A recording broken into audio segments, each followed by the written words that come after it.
Hello and welcome to episode 105 of the Arena Regulars podcast. I'm Zach. And I'm Jeff. And we're your source for drunken Magic the Gathering arena content.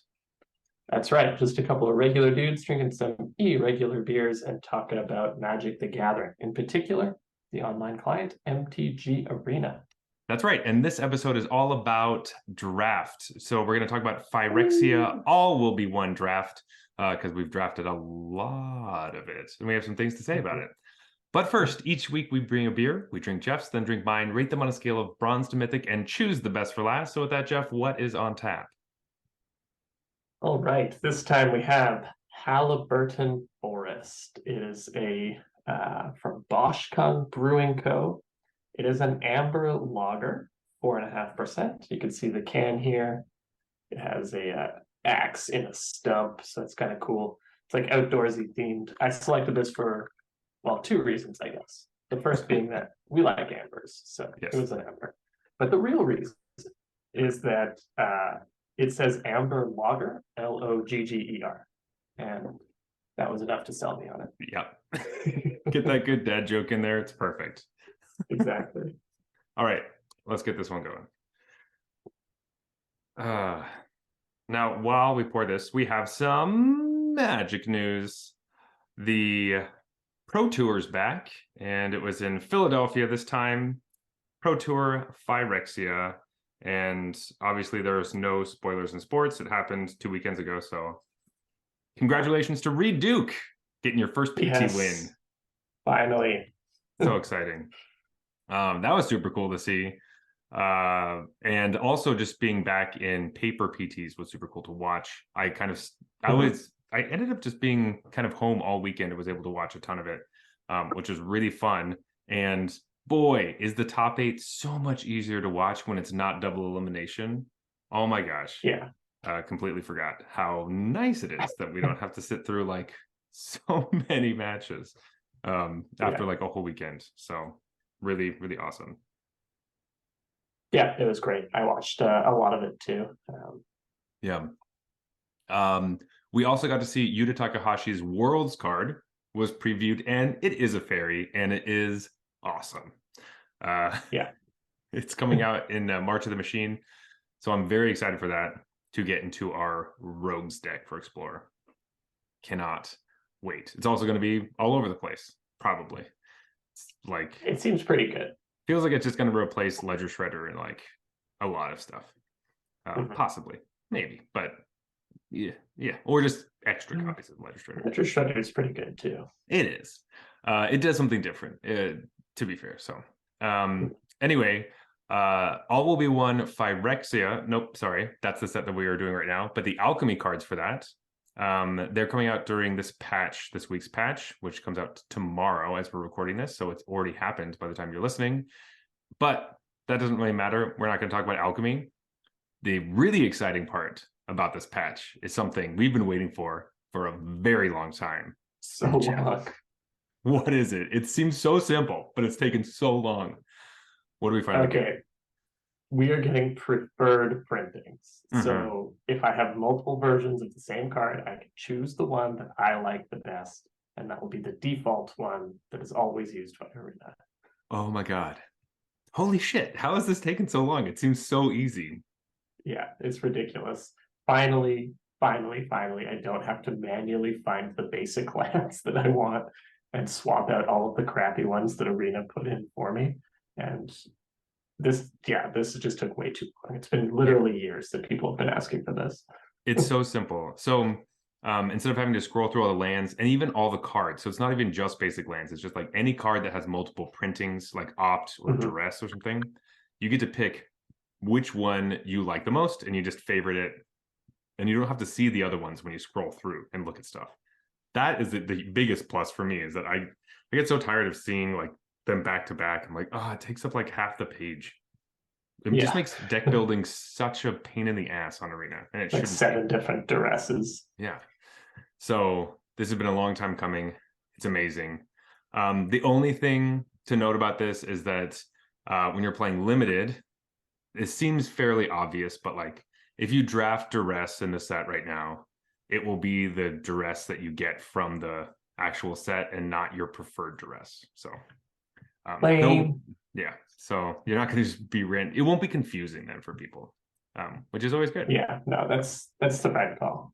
Exactly. We have an arena open this weekend, March 4th and 5th, which is one limited, so sealed day 1, draft day 2, as well as the play-in event for the standard qualifier, which is next weekend, which is March 11th to 12th. The best of 1 play-in is this Friday the 3rd, and then the best of 3 is, of course, next week the 10th. Oh, so many things. Very cool. Yes. So playing those if you want. Limited arena opens are really fun, especially because we're talking about limited today, so that might get your mind into it. And then the standard qualifier is standard, because I said standard qualifier. Smart. Smart.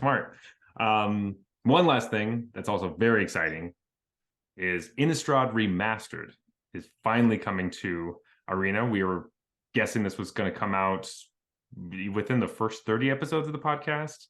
So yeah, we were off by a bit. Yeah, it's only episode 105. It's cool. But anyway, that is coming finally. So we're going to be seeing a lot of previews for that. They call them spoilers, but we already know the cards, so it's like it'll be more like which cards aren't in it will be the weird thing. And that comes out March 21st. So very cool. Lots of stuff. Very exciting. Great, Jeff.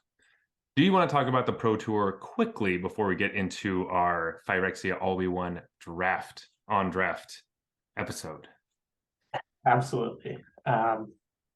Yeah, so this Pro Tour was great.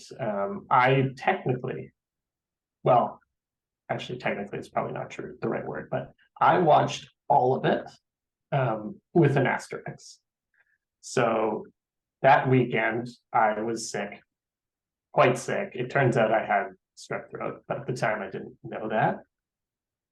And because we have 8-month-old son, my son is 8 months old. I was quarantined, so I was like sent to the basement, sleeping on an air mattress with a TV down there that just had the Pro Tour on the whole time.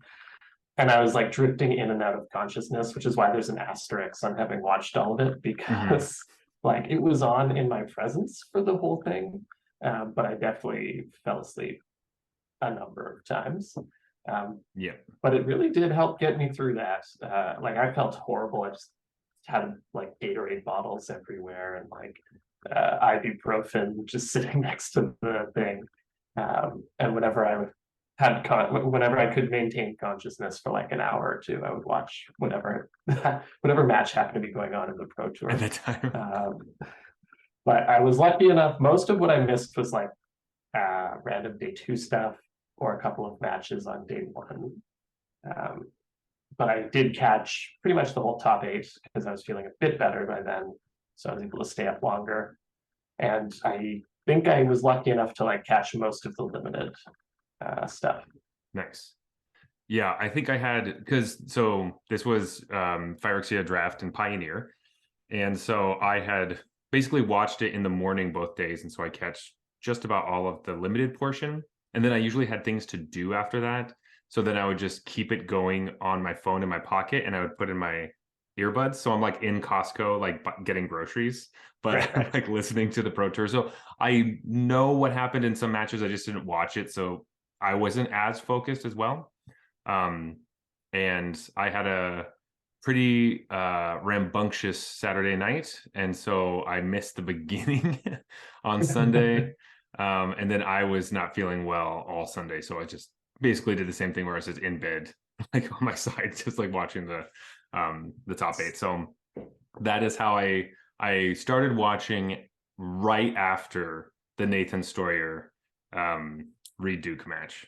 And so I was hearing that was a great match. I know. So I was hearing all about that match. So I went back today and rewatched it or watched it. I was also like, I went into it watching for Benton Madsen because he was playing Boggles. course. Or well, they really call it Celestinate Orders, but that's the deck I would want to play, and it was cool to see him play it. And not it was like him and one other person were playing that deck. And so this is kind of the story of the weekend is that Benton Madsen, he was undefeated the first day and then immediately lost that at the top of the second day. But the finals were between him and Reed Duke. Reed Duke, seasoned pro, getting back into it, finally trying to win a pro tour. And Benton Madsen, who qualified for the tournament, playing on his phone. That's how he qualified. And so if you out there are like, oh, I'll never make the pro tour, I just like play arena sometimes on my phone. He went to the finals. It was his first pro tour. So playing like the deck that nobody plays, and it was awesome. I loved that. I wasn't expecting him to really win the final, but it was just cool to see him there. And for sure. And he seemed like really nice guy. Oh yeah. Like just the type of guy you want to root for. I love that they were selling that story. Like, oh, you too could play on your phone and get into the pro tour and play a rogue deck. It's like, yeah, but have you watched his matches? Like, he's very good. Yeah. I don't know if I'm buying that this could be me, like just watching him play. Yeah, so he is he had a testing team. His teammates, he has two other teammates, but only one of them was playing in the tournament, and both of them made the top 8. They made the top 4, sorry, both of them. Which is crazy. But there was one moment before we start talking about limited. Benton Madsen was playing Gabrielle Nassif. And it was Nassif-san Is It Creativity, which is what Reed Duke was on as well. And there's just a moment where basically if it's a game 3, if Gab can rip a creativity off the top, he wins. And so Benton's like, okay. He's like, do you want to do the thing where you put out the mana, like the cruel ultimatum thing? And you can hear him talking. He's like, it's the top 8 of the pro tour. Like, it's pretty cool. If you want to do that, and you can just tell that like Gab hears that stuff a lot. It was a long time ago when he made that play. And Benton's watched those and is so excited to be playing with these people and like bringing up all these like old stories. And so Gab's like, okay, he's like, you just flip it or something. And it ended up not being anything, and it didn't really do anything in the game, but it was just funny to see like this fanboy be like, do the thing, could you do the thing, it's so cool. Yeah, that was funny. Oh man. I think he predicted that he would go 0-8 at the pro tour, and they asked him like, how are you expecting to do? He was like, 0-8, maybe 2-6 at best. Yeah. Next thing you know, he's in the finals. So have really low expectations. I think that's the thing to do. But going into that, do we want to talk about some draft? Just Phyrexia all will be one draft. What we think is good, what the pros were playing, what did well, all the stuff. Yeah, the only one comment I wanted to sneak in that's non-draft related about the pro tour was that, do you know what the card of the tournament was? No. I think it was Boseiju. Oh God. I was so see, my mind was like, oh, it's Skrelv, because that's the new card that got added to auras.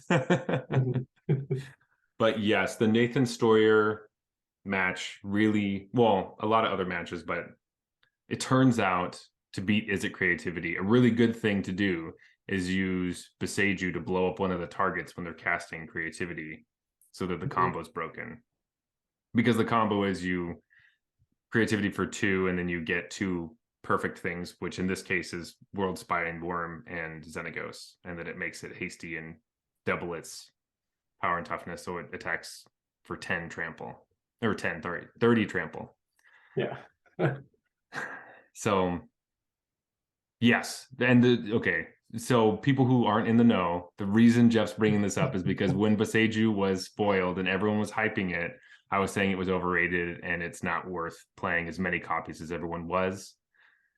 Lotus Field placed 3 copies and it came in very clutch all the times that was played when in the top 8. All tournament. Benton actually won a lot of matches with Boseiju too. Yeah, that's like the He card was I want playing to against cut from Control. that deck. Yeah, he nailed what was it? Temporary lockdown with it that got him a game that he otherwise would not have been able to win. Yeah. Well, maybe, playing one is fine. I don't like playing the 3 of them, but in Three those is a lot. cases, Three is a 3 lot. is a lot. Anyway, I still think, no, I don't know if I can stand by that anymore. It's a really good card. You should play it if you're playing green. Anyway, thanks for that. Just had to feather that one in there. Of course. Anyway, Jeff, let's talk about one limited, specifically draft. First of all, what are your thoughts? I think everyone who has played knows this is a very fast format, or at least can be, because a lot of decks need you to be doing things on 2, preferably on 1. So that's what I've been looking at. Is like my favorite cards are always cost very little mana, so that's great for me. But yeah, this is like your dream. Yeah, so I think people have a tendency when you say it's a fast format to think that means like aggro is king, like you have to play aggro or you're doing something subpar. It's not really true. It just basically means, like you're saying, you have to prioritize 1 and 2 drops over 4 and 5 drops. Like there are a lot of super reasonable 4 and 5 drops in the set, but you should almost always be taking a 1 or 2 drop over it if you can, because the 1 and 2 drops are really good in the set, and you just need them because you can get steamrolled. So you need, even if you're a defensive deck, like that's totally fine, but you need defensive speed. You need a good blocker on 2, or something that can trade on 2. And so my experience has been like, at first the format was really fast when people were still figuring that out. Like I would play red, white, 2 drop, 2 drop, 2 drop. And that's how I would get most of my wins. Now I'm finding the like all out aggro decks are not performing as well for me because other people are prepared.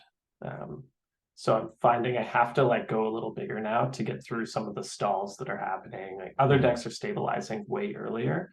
So it's hard to get that, if you're playing toxic, you need a plan to get the last 3 in. Like you're going to get 6 or 7 toxic from just a really good aggro draw and some like combat tricks and whatever the usual suspects.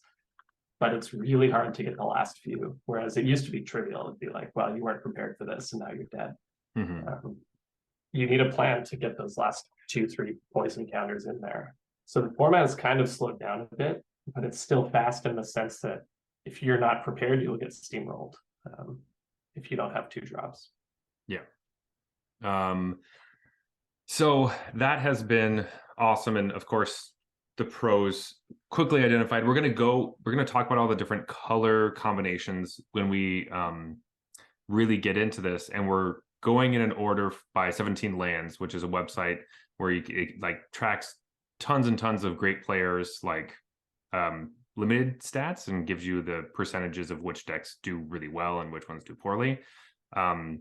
So yeah, it's a really great website if you're really interested in all this like data and stuff.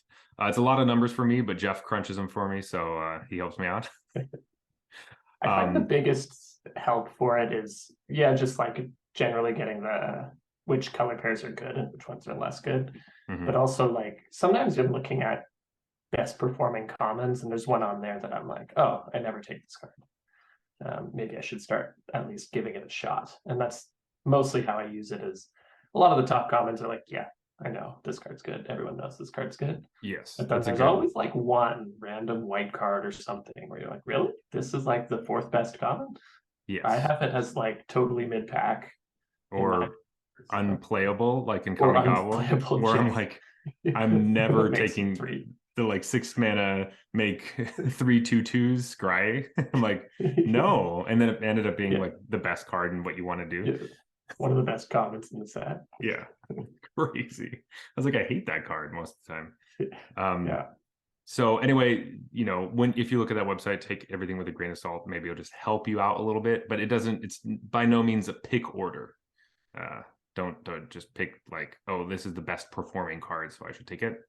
Yeah, because that can be bad. Anyway, Jeff, the first deck that has the best performing archetype is your favorite one. So how about you talk about that one? Because actually, the top two are your favorites, of course. That's true. Yeah, this was one I identified fairly early as being, this was my early pick for the best deck in the format. It seems like it's still there, according to 17 Lands. Other people still have that, still agree with that. But that's red, green, oil. This is like a synergy deck, but it's kind of low to the ground. It's fast, but we tend to call it mid-range because it does go a bit bigger than like some of the aggro decks of the format. This deck just has it all. Like, it's just all really good commons, basically. And I think that's always the core of whatever the best deck in the archetype is the commons have to be really deep and good. And then you also need just uncommons or rares that go like that are ridiculous. And this deck has that. I think the best rare in the set might be Miglos, just because it's a 3-drop and it's literally impossible to beat. Huge. Yeah. It's like, oh, you want to fight this? Well, I can make it an 8/8. So how are you going to ever beat me in combat? And then I can destroy like enchantments and stuff. So, you know, and then there's Luca, one of the best cards in the set. And then the red-green uncommon is unreal. It's like very, very good. It is the bane of my existence. Because I play a lot of so often. I play a lot of like small creatures that don't. I'm like, oh, 3/1s are great, and then they slam that Cinder Slash. It's like 5/5 vigilance, deal 1 to everything. Okay, never mind. Oh god. Yeah.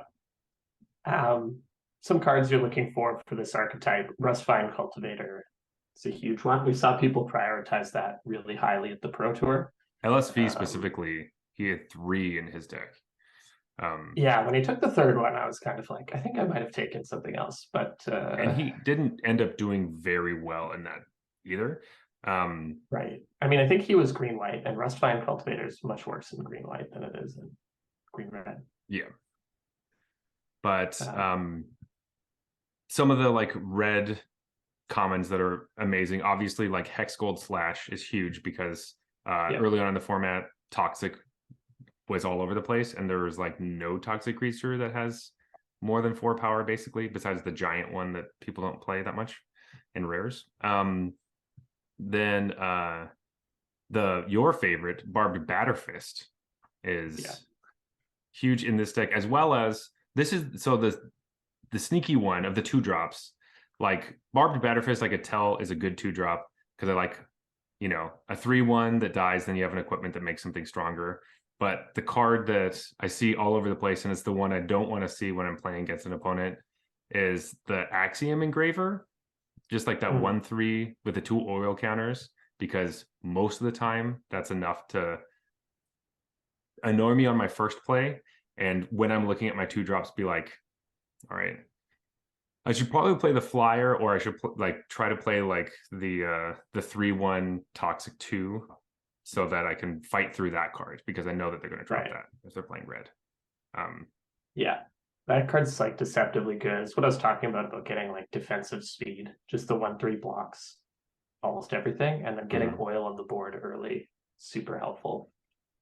Plus, you get card selection, so that's really great as well. That's the one that snuck up on me the most, I think, because it looked not great to me starting out.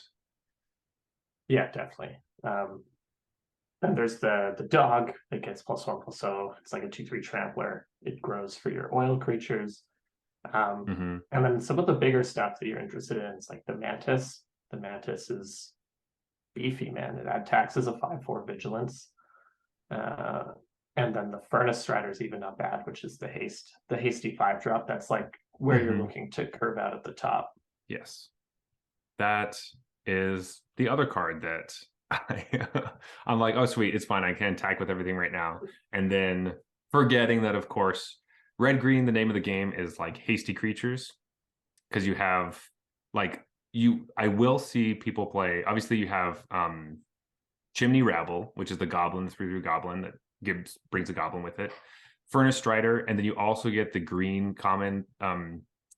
The one it's a toxic creature, but still a 5-mana hasty 4/4 is good enough in your deck, even if you don't care about toxic. Just having haste creatures feels it's Yeah, the like thing it that still does 4 damage. I think yes, that's what people forget. It's like, yeah, it's toxic 3, but it's still a 4/4. yeah, and that's what this deck wants it for. Is that it's a hasty 4/4, which makes it good.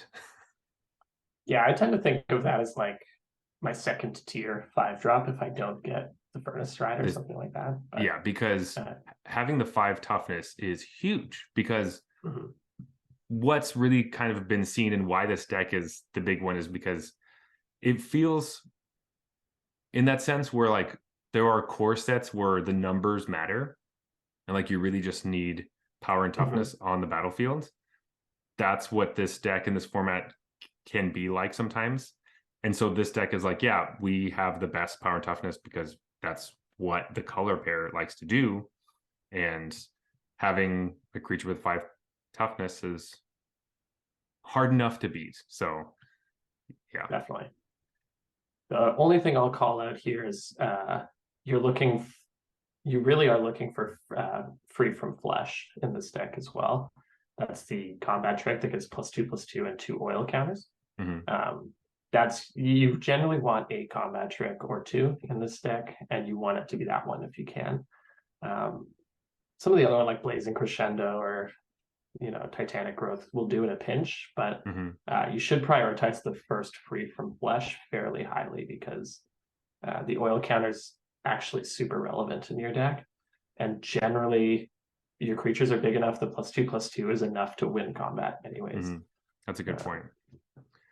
Also, if you happen to have the adaptive, the green uncommon, that it's +4/+4, and then and then you get to keep 2 of them.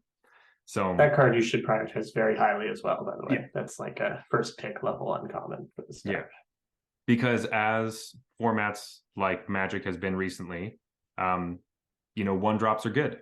So that's why we like the Rustfine Cultivator. It's a 1/2, so it blocks a Crawling Chorus really well. But most every 1-drop, great. And that's just honestly ramping into 4 is big too. Like just getting that even just the 3/3 haster. The Chimney Rabble. 4, it's like if you play that on 3 instead of 4, it's huge. Some of your opponent's like, man, what am I gonna do about this? Yeah, especially because you have a 1/1 blocker. It's almost better that the 1/1 doesn't attack because you get to keep it. Right. Yeah. So there's no real downside. Reduke drafted like 4 of them in his deck. It ended up being like kind of his holy shit, I have to do something, but he was prioritizing Chimney Rabble very highly, which felt strange when he's like later searching for 2-drops. But if you don't see a good 2-drop in your colors, Rabble's good. Yeah, I've always loved Chimney Rabble. I thought it was funny when they were talking in the Pro Tour, like, this card crept up on people. I'm like, did it? It's a 4/4 for 4 in red, spread across 2 bodies, most of which has haste. Like, who was looking at this and being like, whatever? And I think the reason is that we've seen so many dorky 3/3s for 4 mana in red that have all been bad, and you just like, your brain does that thing where you assume this is the same thing. It's just a 3/3 for 4, and it's filler crap. Because red has so many of that. But if you actually like read the card, it's like this is 4/4 for 4 in red is already really good, and then a bunch of it has haste. Like this card is a ridiculous red common. Yeah, I'm the person who saw it was red and saw it was a 4-mana 3/3 and then didn't want to read the rest of it. Right, exactly. I think that's legitimately what most people happened, because I was getting so many of them in the first. I was literally like, well, I can't take my 5th Chimney Rabble, can I? Like. Yeah, I think I was definitely the one passing those because I was not super high on red. Like most of the time, I don't love red, so that just always happens to me. And well, Jeff likes to prove me wrong every single time because I always start with red. So I'm always like, is red good? Let's explore that. So your other favorite deck and the other the second best one on 17 lands and in your heart. Actually, I don't know. Do you like red green better than this deck? I like red green better in the sense that I think if I had to choose like which deck is better, the ideal red green deck sort of want to be, but I enjoy playing red white more. Okay. Well, red white is the deck. It's the 4 Mirrodin equipment deck. For Mirrodin! That's the best part of playing this deck. You get to yell that every time. Of course, your opponent doesn't know it because it's on Arena, but that is true. But of course, all the same good red cards are here. Besides Free from Flesh, where you're not nearly as interested in that card. But the Barbed Batterfist, banger. Especially because later you're going to put it on your Furnace Strider and make it a 5/4 attacker. So, annoying. But we do this deck, I think, went down a bit when everyone realized that Barbed Batterfist is just good. It's not just for this deck, because you used to be able to get them, like as many of them as you wanted pretty much when you're drafting this. And now you see one, you got to take it because you're probably not going to see another one. Yes. But I do like the white inclusions to this deck. Notably with white, you do get Planar Disruption, feels good in this set, as well as Ossification is the uncommon, which is just way better. But I don't feel nearly as punished as having as many. I mean, there is the black sacrifice removal spell. So if you do Planar Disruption something, they could sack it and kill one of your things. But for the most part, I feel like I've been fairly down on the pacify effects. And because this format is just you're playing it to get rid of a blocker, tends to be good because you're going to get your value right away from your attack. So I don't hate it. Yeah, this one's also pushed, right? It's 2 mana and shuts off activated abilities. Normally it's like 2 mana, it just gets you pacifism. Yeah, you're going to pay a little extra for the ones that shut off. Yeah, this is just strictly better pacifism because you get artifacts and planeswalkers. So yeah, this is just this power creep, everybody. It's right here, right in front of our right in front of our eyes. But continue, Jeff. I've been happy with that. I tend to prefer red removal. I think you want red removal if you can get it. Hex Gold Slash and Bolt Charge. And then obviously Rebel Salvo is very good in this deck. But yeah, I mean, this deck's pretty straightforward. You want the 4 Mirrodin equipment. Some of it's better than others, like Barbed Batterfist is a 2-drop, so you want to prioritize it highly. The uncommon 2-drop is good too, but you see it less. You can play there's a couple that you can play, like the 2/3 with the elephant. Yeah, you never want that one, but you can play it. Yeah. See, that's what's interesting. Yeah, the axe, the 4 mana, the 4/2. It's just so interesting because like this deck, I've tried to build it a few times. I've even had like bombs for the deck, and I just come up with just a pile of cards every time. It feels like it's just never great. And like obviously the red rare, the glider, you love. Yeah, the dragon. I've been lucky enough to draft Dragonwing glider a few times, and it's like unbeatable. But usually you're not quite so lucky. What you are really looking for that pushes me in this deck is the Hex Gold Hoverwings. That card is insane. So it makes a 3/2 flyer. It's like a Snapping Drake, 4 mana for a 3/2 flyer. But then you just equip anything else after it dies, and that's also now like at least 2 power flyer, but probably more. And then just on top of that, it pumps up any other creatures you have that are equipped as well. This is the uncommon you really want, even more so than the gold's double strike one, I think. Really? Yeah. I guess that does make sense. Hoverwings are like how I win, because flying is a lot better. Sometimes you have trouble dealing the last few points of damage with this deck because it's an aggro deck, and people are used to playing aggro against aggro by now. But with blue being so like sort of decidedly the weakest color, there's actually not that much flying in this format. Like people have a hard time blocking flyers. And so the hover wings is like even better than it normally would be, I think. Yeah. Yeah. What a pain in the butt. All of this, yeah, so annoying. I will say this deck really likes that against all odds sorcery. Yes. Which is the one that like links something, an artifact or a creature you control, and or returns an artifact or creature from your graveyard with 3 or less to the battlefield. Is exactly what this deck wants. Funny because a lot of the times when we see blink cards, they feel like blue-white cards in my mind. So looking at it, I'm like, oh, this isn't like a red card. But the equipment love it, of course, because you're just making new bodies and bringing back more bodies. Just bodies, bodies, bodies. Yeah, it's really easy to set it up where you blink an equipment that generates another 2/2, and you return a creature, a 3-drop from your graveyard. Like that's not a dream scenario with this card. That's probably like the most common outcome in this deck. Happens all the time. I will say I do want to talk to you about just the common that like looks like it's supposed to be in this deck, but really seems not great. But like the Leonin Lightbringer is like the card says put equipment on me, and I am always really excited when my opponent plays it because it hasn't done anything. Yeah, that card's kind of filler, even in this deck when it's on theme. Yeah.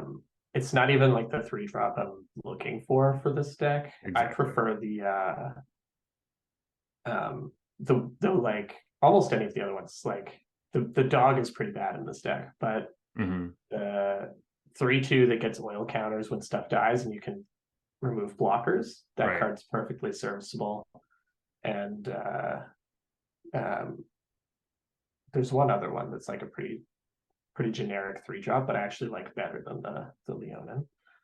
But you know what, the Leonin does its thing, because in this deck, 3 is your weakness. I think you have lots of great, like you have 2-drops because you're drafting the Barbed Batterfists, and you have plenty of options at 4. I mean, you basically always want them to be the hasty guy.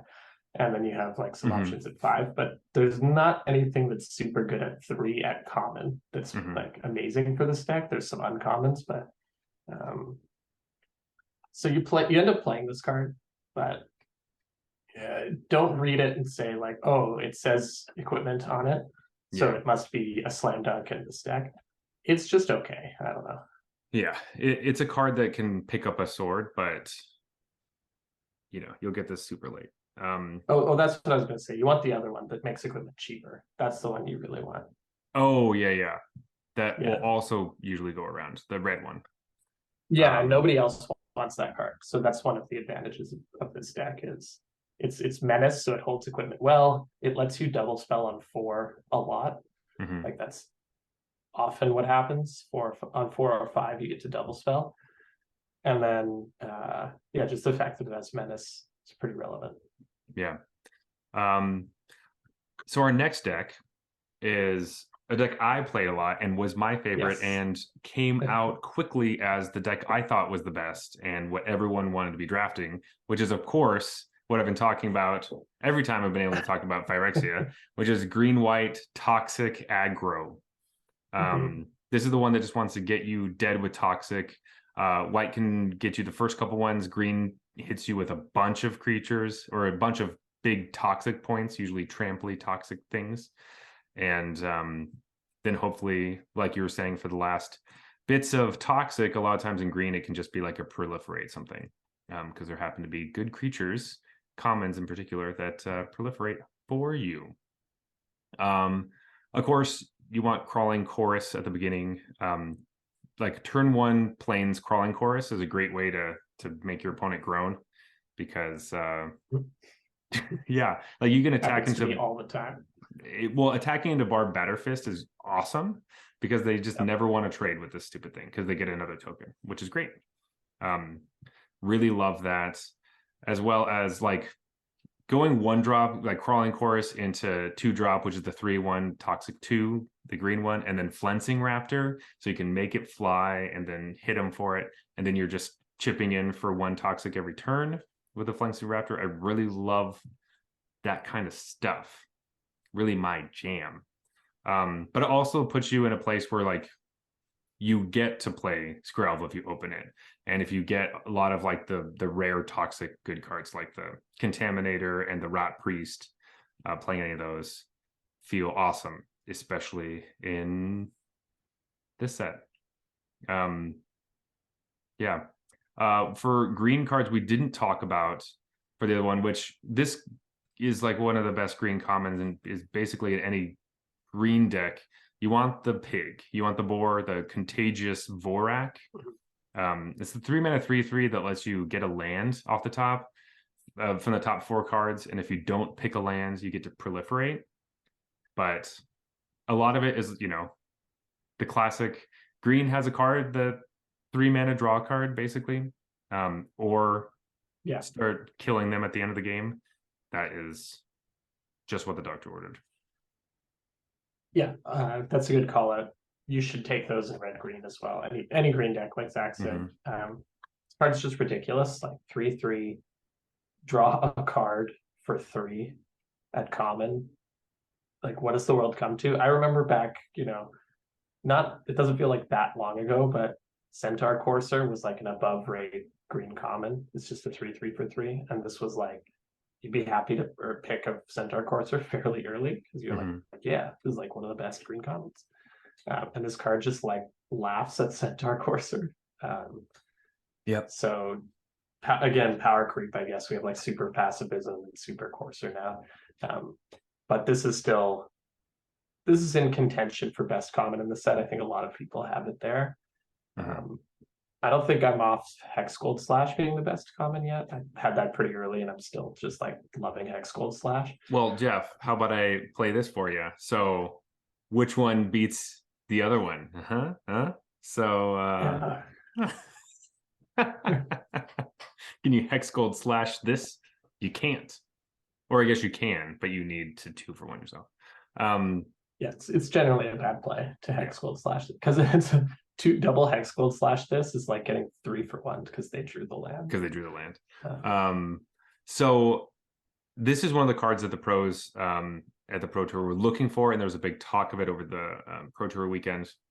So now it's much harder to find them, which is a fun thing. Where like this was creeping up on my list of like, oh, this card seems great, and then as soon as the Pro Tour happens, now I can't find any of them. So what are you gonna do? I will say if I see them late, like if I'm in this deck, if there's a really good toxic option, I'll often take the toxic card because you just need a critical mass of things that stay toxic.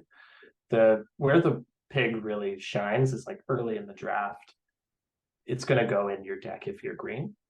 So if you haven't decided, oh, I'm toxic or I'm coil or whatever, like you just take the pig, and you know that card is going to be a good card in any green deck, whether that's, you know, black green or blue green, red green or green white.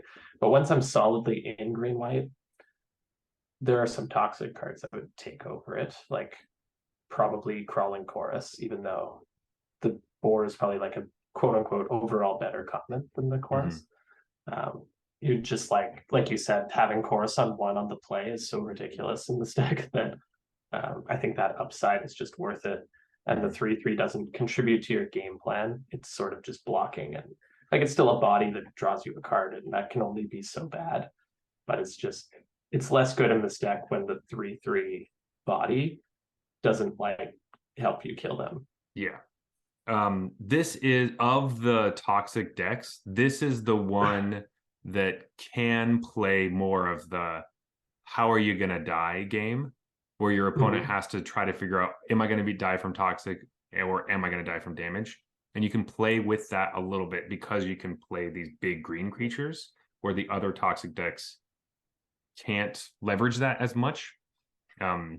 Just because you have advantage like with these strong things and the Titanic Growth, where sometimes you just kill them when they're only, because sometimes the thing that will happen with the toxic is that people just start, they put you on toxic when they see like Crawling Chorus, and then they don't really look at their life total anymore. They're just seeing how much toxic are they getting, and so sometimes you can just get them out of nowhere because they're not even and it's happened to me too, where I'm like playing and I just look at how much toxic do I have, and then all of a sudden I'm like, oh, I just died to damage. I just like left myself to die to damage. I didn't even realize. because they started to like only block the creatures with toxic. So that's what this deck can do. So this card is one of the reasons why it's like you can kind of get people. And of course, late game, it can help you get 8, 9, and 10 toxic if you just don't need it lands anymore. Right. But that's enough about that pig. Ultimately, this is just one of my favorite decks because I want to play toxic and I want to play like having a 2-drop with toxic 2 is really big. It's even a 3/1, which I love.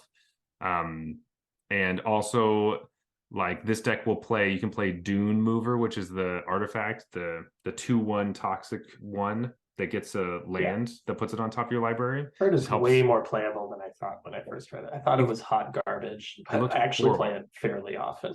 Yeah.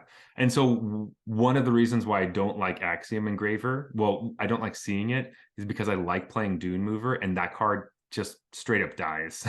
So yeah, that bugs me a lot. Yeah.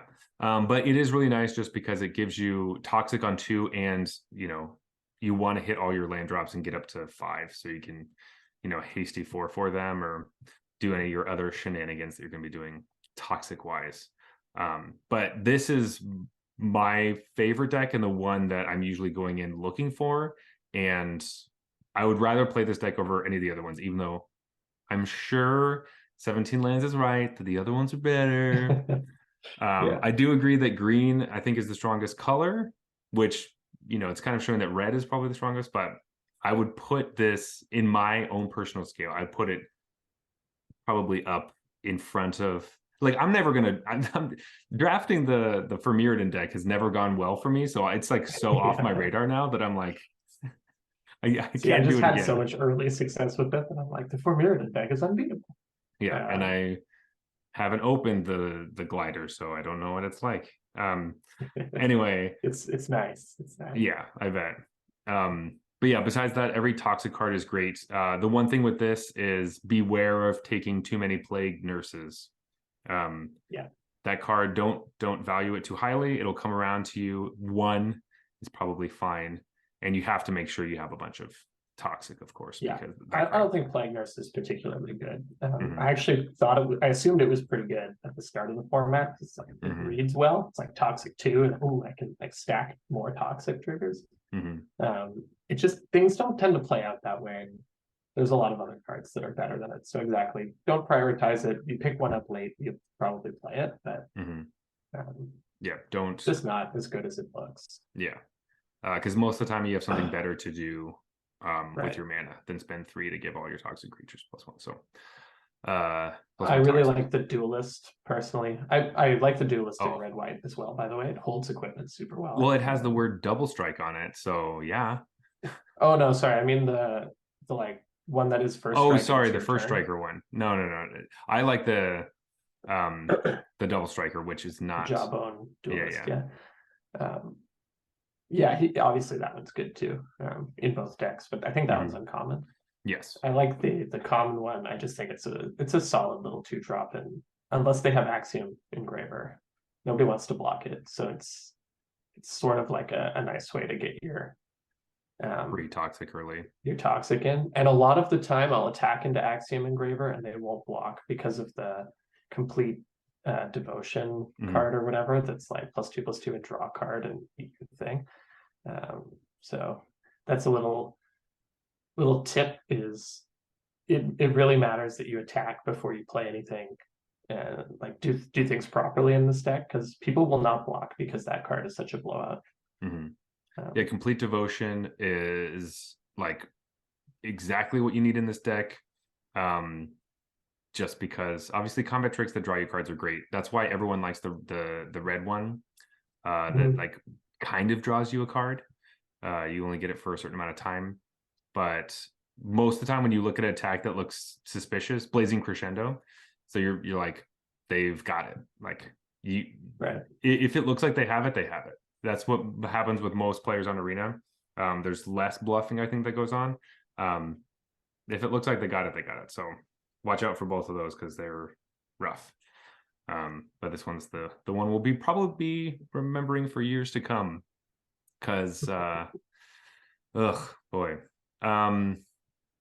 Great. Well, Jeff, do you want to move on to our next deck into our toxic friend, another toxic deck. Yeah. It goes really close to it.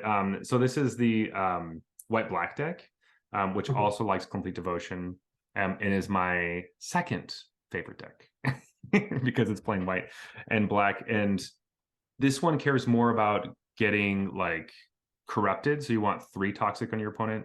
So having a really low curve is really important because you want to get that quickly so that all your cards kind of turn on. But no, this is the first time we're talking about black.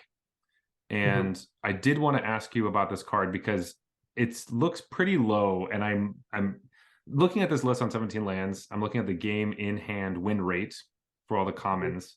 And the card that I love for this deck is way lower than I was thinking.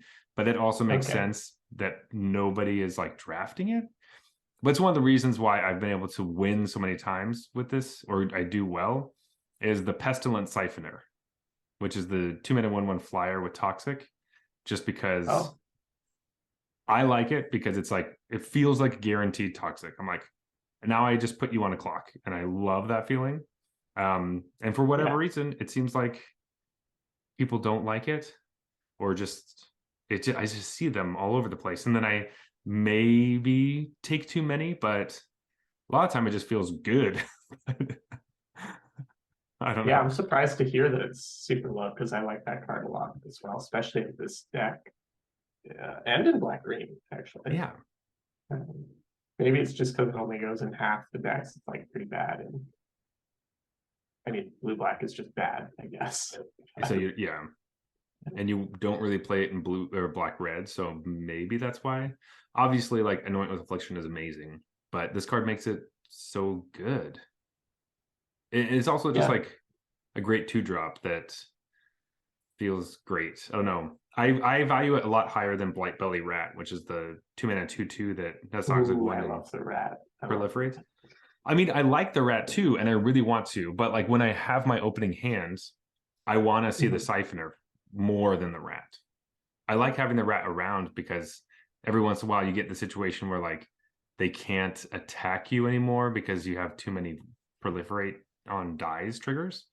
But early in the game, I want the Siphoner. So anyway, very interesting to see. Yeah, I really like the Siphoner in this deck too. So maybe the data's wrong. The data's wrong.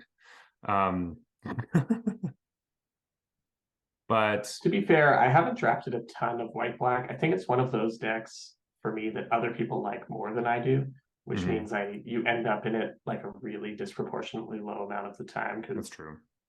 I don't want to, third or fourth pick of Blight Belly Rat really, and other people are going to do that, and then I don't end up in this deck. I've lost to this deck plenty, so I like acknowledge that it's good, but I don't have a ton of experience drafting it myself. When I have drafted it, I try to do like, let's get a bunch of 2-drops that have toxic, right? And then let's try to get some like Flensing Raptors to get them in the air to make sure we get those toxic counters in there. I obviously really like the Death Touch uncommon 1/1 because that gets the toxic rolling and crawling chorus similarly, because you really are just trying to get to 3 here, and then all of your cards become like super powered cards. But yeah, I don't know. I don't have any like super deep insights into this deck because I probably only drafted it a couple of times. Yeah. I will say that like it's the same type of recipe of like make sure you have a bunch of toxic creatures and do all that fun stuff. Surprisingly, on this 17 lands list, Cruel Grimnarch is very high. That must just be because when people put it in their deck and actually play it, they probably win. But for the most part, I'm assuming 17 land users are not drafting this card and putting it in their deck. So the people who actually put it in their deck must have a very specific reason. That's what I'm assuming, because I don't think you should be playing that card. Yeah, that's an example of what I was talking about earlier, where there will randomly just be like a card that you think is terrible. Yeah, ranked surprisingly highly. not my favorite. So, but random things with this deck that you do get, I don't know how much they splash into the blue-black deck, but some of their just random spells have give your opponent a poison counter on them, like Vraska's Fall, and you have Infectious Inquiry, which I do like quite a bit, just because a draw spell, getting a draw spell when we're playing these aggressive decks is nice, especially when it also like essentially deals 2 damage to your opponent. They having one of them is nice. It's not like a necessity, but I do like, well, this is what I'm trying to say. I like Inquiry because you're drawing a card. I don't like Vraska's Fall because letting them sacrifice a creature, there are too many stupid might tokens around and like whatever's. Vraska's Fall is real bad. That's real bad. So when you look at both of those cards, it looks like, oh, great, they add poison counters. Perfect. I like get one Inquiry and then probably don't play Vraska's Fall. Right. That's what I have to say about that.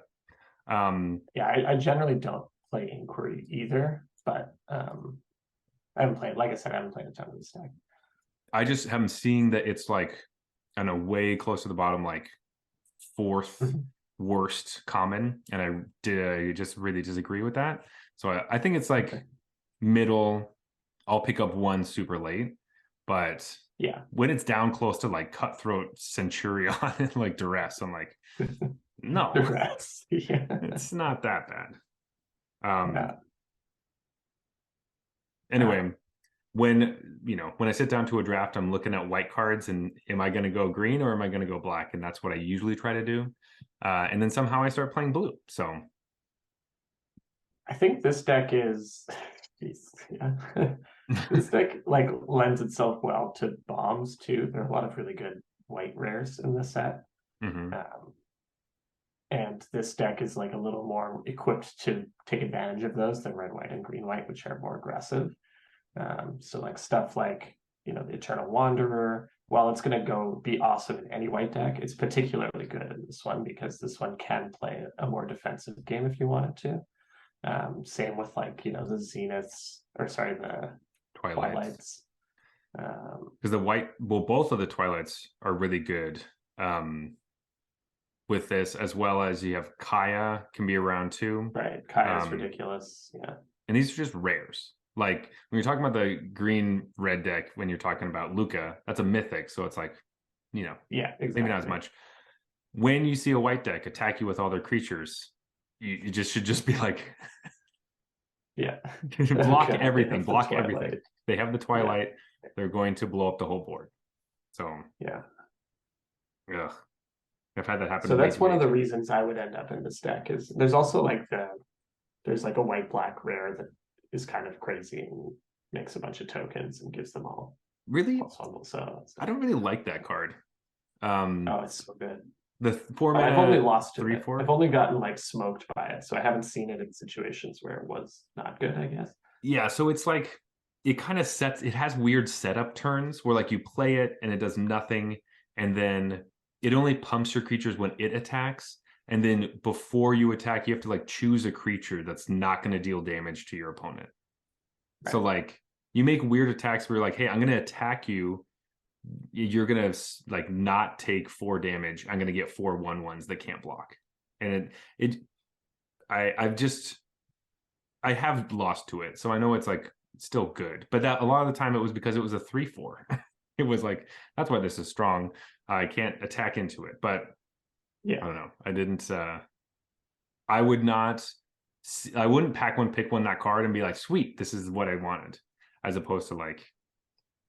No, but if I was like in white and I saw that card, that might push me into white, into black, or something like that. Sure. I think that's how I tend to get into this deck, is either the uncommon, because the uncommon is really good if you can turn it on. Yes. Or just like rares, getting the rares and then being like, all right, well, if I get a Kaya, I'm going white, black. If I'm in black and I see Wanderer or a Zenith, the white Zenith, I'm like, yep, I guess I'm white, black. Like that's what tends to happen for this deck. And what happens to me is that I somehow am playing blue red, and then I open Kaya pack 3, and Classic. I take it and don't play it. Ugh. Anyway, Splash it. yeah, double white, double black in my. I have to have so many like prophetic prisms for that to work. Yeah. Anyway, all the decks we just talked about are quite deadly, and those are the ones that I tend to be thinking about in my mind when I go in. When you choose your hand and you see the first land drop, I'm trying to figure out which one of those 4 decks tends. That's usually what I'm thinking. Yeah, this is like a reasonable cutoff where these are the decks you, like you said, want to be in beforehand. You'd prefer to end up in one of these 4. Yeah. So 2 green decks, 2 white decks, 2 red decks, 1 black deck, 0 blue decks. That's right. We may have some things to say about that after the beer break. But Jeff, let's go to the beer break and we'll be back with the rest of the decks. Good. This beer break is brought to you by our patrons over on Patreon. That's right. You're already supporting the show just by listening, but if you want to support the show even more, well, Patreon is the best way to do that. Plus, you get to vote on which co-host is your favorite by clicking the Buy Jeff a Beer button. Or the Buy Zach a Beer button. So go to patreon.com/Arena Regulars to vote on your favorite host. And if you'd rather send us beer emojis rather than real life beers, that's great too. We welcome those as well. Do so on the Arena Regulars Discord channel. You can find the link in our show notes. That is right. Alrighty, Jeff. I got a hefty beer for you tonight. Whoa, baby. Big old. Fatality. Yeah. So this is, thanks for taking the name away from me. Hey, I didn't say that was the name. That's true. That's true. So this is Fatality. It is from Level Beer in Portland, Oregon. And it is their barrel-aged Imperial Stout. So, yeah, it's 11.5%. Here we go. You ready? Let's crack it up. Yeah. As we were looking at this can right before this moment, we saw that it is barn brewed in Portland, Oregon, which I was not familiar with. Jeff, you're familiar with this, right? I am now that you Googled it during the break. So apparently, being a barn beer means that you need to use all local ingredients. And apparently you also need to use your fermentation needs to be coming from like a local honey source, some sort of culture from that. Basically getting local yeast, I guess, and local ingredients. So very cool. Let's check it out if this Portland beer is any good. But I'm assuming it is. I also brought it all the way from Portland. Level Beer is actually pretty cool. All of their beers are like video game themed. So this is Mortal Kombat, of course. Yeah. Fantastic. I've had a couple of the other ones as well. Played a lot of Mortal Kombat in my day. I appreciate this. Yes, it is the secret layer we on the Arena Regulars are waiting for the most. So I've never bought a secret layer, but if they did a Mortal Kombat one, I would look at the cards and print them out on my computer. That's right. I was like, I don't know if I would buy it, but I would definitely actually read the cards. Yes, for sure. Oh man, already.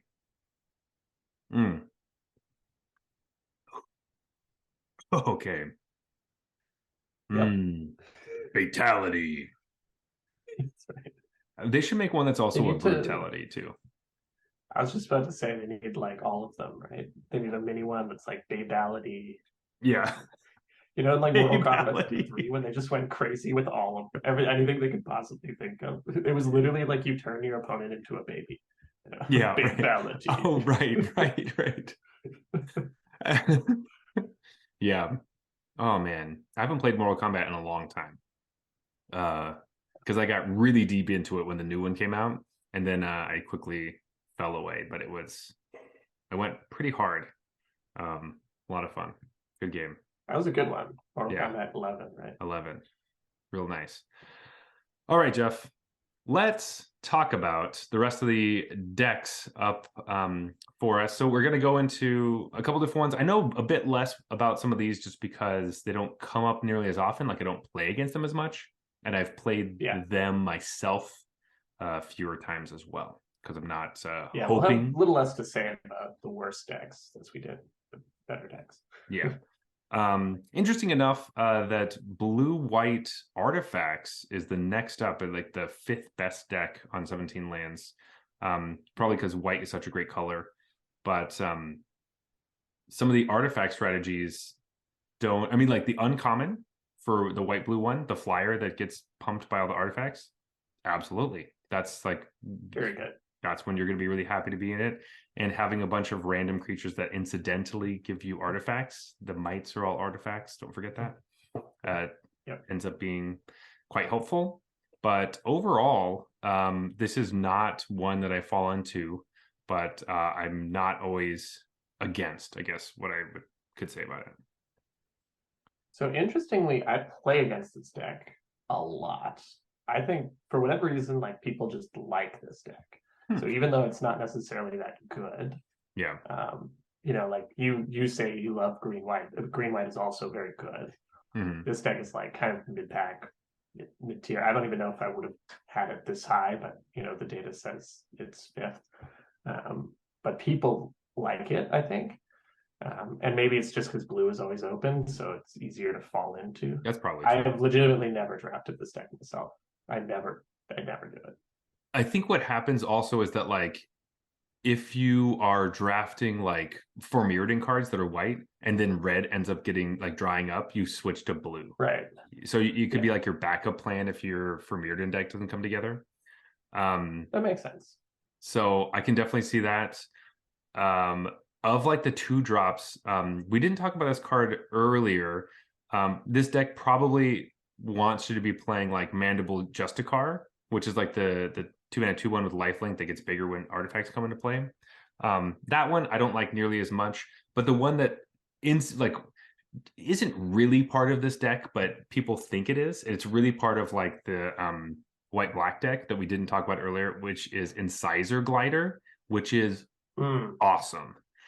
Incisor Glider is fantastic, and in this deck, for whatever reason, like of course I'm drafting Toxic, so if I fall into this deck, it's because I can't get black or green cards. So then I end up like falling it. I've played it a couple times, and like maybe having that weird off chance that you can get corrupted just so your like 3 Incisor Gliders work is really helpful. But like still 2-mana 1/3 flying. We already talked about how Axiom Engraver is good because it's a 1/3 that just can block. This one also has like you could just attack every turn, and it holds equipment very well. And it's an artifact for this. And it's an artifact. Right? So yeah, the glider is very good, and I like it in both green white and white black, but particularly in white black. It's exactly the same. I see a lot of people playing it in this deck. I think it's fine, but it's not like a priority for this deck to pick them up because, like you said, you're almost never going to get corrupted. Get there. So I think the biggest thing for me about white blue, and this is pretty common for a lot of these middle tier decks, you know, what separates the decks we talked about before the break from these ones, I don't want to play white blue at all unless I have the uncommon, and maybe like 2 of them. Then it starts to be like, oh, okay, now my deck's really good. But I think the commons just aren't really there to put this deck together. So you need a reason, and that reason is usually going to be the Signpost uncommon, which we mentioned is very good. Part of that is, like we said before, 5 toughness is huge in this format.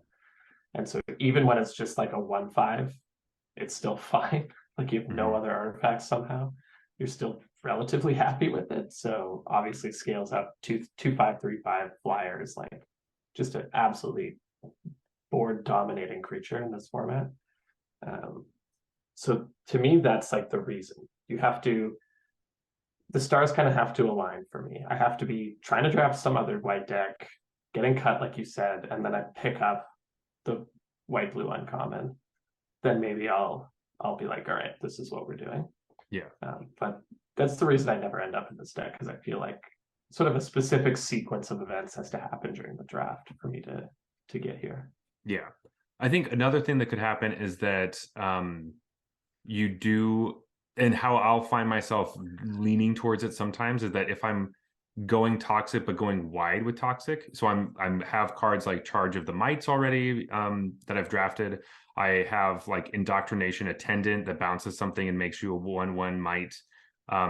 That will lead me into like an artifact strategy just because all the tokens are already artifacts. And so like Basilica Shepherd or something like that, where I end up mainly white going into blue a little bit for like the signpost uncommon, like you were saying, or whatever else, but not going deep into some of the blue artifact strategies, which feel a little bit more like a mono blue deck to me. Yeah. But and I do agree that it's all about the uncommons. Like if you're really going hard artifacts, even the mono blue artifact deck, like you need all the blue uncommons because the blue commons are like so trash. So like you need the blue uncommon that animates something into a 4/4. So you can turn a might into a 4/4 or anything else. Escaped Experiment is like a card you see a lot. That's like the common that like it can be aggressive, and I've seen situations where it's good, but for the most part, this deck just doesn't. It's not always aggressive enough for it to be fantastic. So I'm not super excited by that. Unctus Retrofitter is the card I'm talking about that animates something. Yes. And the eye also, anytime my opponent plays the eye, I'm like, okay, this game's going to be much easier for me to win now. Because you just spent a card on the eye. Yeah, you spent your 3-drop on something, especially when that's the first card they played. Or they played like Prophetic Prism into Eye of Malcolm. Exactly, yeah. You're like, that's the dream start for me if my opponent does that. And if that's what their deck is built to do, it's really bad. Like, I don't think the Eye is unplayable, but like it shouldn't be your game plan. It should be like your 23rd card, where you're like, I just need another artifact. Like that's what the Eye should be. It doesn't feel really strong enough. Like I already don't love those. Like anytime there's a creature that is like a statue or whatever, and you have to do something to animate it, if it doesn't have haste or something, it ends up being terrible. So I think there was one in semi-recent memory that was decent. It was Crimson Bow. The blood token one or something. Yeah, it was Crimson Bow. Yeah, that one was really good, but I think that one got haste, right? Or something like that. I feel like it. Yeah, exactly. The rest, they're almost always crap. Yeah. Because spending a card to block is like you don't want like your dream scenario in that deck. Like, are you really thinking that you're going to hold up the Prowler to like tap down a creature and then animate your thing, and then they like decide not to attack anymore? It just, I don't know. It doesn't play out that way very often. So if you're looking at that type of strategy, it's really like if you see the Retrofitter and you're like, okay, I will take the Retrofitter because that card is actually good, and it can turn my whatever might I made from whatever random white card into a 4/4 attacker that they like can't ignore. So that's what I would say. I also wanted to talk about Unctus's Retrofitter, and this is probably the best time to talk about it. So this is the 3-mana 2/3 that animates something, but something I forget all the time is that it itself has toxic because it's Phyrexian. And I wish it didn't. There's not really a time where I wish a card didn't have toxic, but this card would be a lot better because then it doesn't die to Hexgold Slash. And that is one of the big blowouts, is that you spend like turn 2 playing a Prophetic Prism or something that's going to be reanimated, or sorry, not reanimated, something that's going to be animated into a 4/4. Then you play that animated attack, and then they just Hexgold Slash for 1 mana and undo your whole deck. And you're like, see, I've been on that side of it a lot, the one playing the Hexgold Slash, and it's always like, oh, I'm gonna have to kill this stupid thing. Ah, damn it, it's a 2/3. Oh wait, it has toxic though. It's like the same exact sequence every time because I don't play against it often enough to remember. But whenever I do, it's always that same train of thought. Like, damn, I wish I could slash this, but it has 3 toughness. Oh, but wait, for some reason it has toxic. Woohoo, die. Yeah. I get the like, and there have been random times where I've like attacked with it and it ended up helping me proliferate them to toxic and they die, but I'm forgetting. But overall, Feels super rare. it's just a downside because the entire artifact deck is not really trying to do that. I don't like it. It's just like score one more point for Hex Gold. I know it's like it's a flavor thing, yeah. Because the other Phyrexian things like Transplant Theorist, that's a 2/4, doesn't care. It doesn't have toxic. Why? It's a Phyrexian without toxic. That's fine. Why does this one have toxic? That card I just don't understand. Like when I read it the first time, I was like, oh, so this is the payoff uncommon for the artifacts deck. And then I read it and I'm like, it lets me like loot. I just feel so underwhelmed by it. Like, why is this? Couldn't it have been a little more pushed than this? Like a 2/4 that lets you loot when you play an artifact. This feels so like wah wah. Yeah. Yes. Yes. Yes. So we're getting into the blue cards that make you feel sad. Yeah, there's a lot of those. And every time I would read it at the start of the format, I'm like, I have to be reading this wrong. Like, why doesn't this do more when it's asking so much of me to like make my whole deck artifacts? Yeah. The one thing, and I know you disagree with me on this one, but Malcator's Watcher, which is the 2-mana 1/1 flying vigilance. That's awful. That's an artifact. This card is good. You should play this card. It dies into a card. I'm gonna go see what 17 lands. It's probably horrible, I'm assuming. Let's go check it out. But it dies into a card, so and you can trade with a batter fist or anything. You don't feel that bad about it, and then you just have like a vigilance attacker every turn. Yeah, look at that. It's the third top common. There you go for blue. Okay, but it's the third top blue common. Let's settle in. It's probably like pretty bad overall. And the eye is 5th. Look at that. I know. Yeah, the Watcher's not that much better than the eye. The Watcher is so much better than the eye. But anyway, I like it because it's an artifact for all those strategies that you need. It's a attacking flyer, which is good. Animating this into a 4/4 is really good. And then if they end up using a removal spell on it, you draw a card. All those things I end up liking. And this deck needs 2-drops. Because, like I've said a bunch of times, Prophetic Prism is a card you will play a lot, and you need a creature that's a 2-drop. And this goes right into your deck when you can't get your Incisor Gliders. So, anyway, that was a lot more talking about white-blue artifacts than I thought. But we can keep rolling through. Jeff, do you want to talk about black-red? Because you, I'm assuming, have tried this more than I have. I sure do. So, I was saying I never drafted white blue and that other people draft it more than they probably should just because they like it. This deck is that for me. I acknowledge that it's not that good a deck.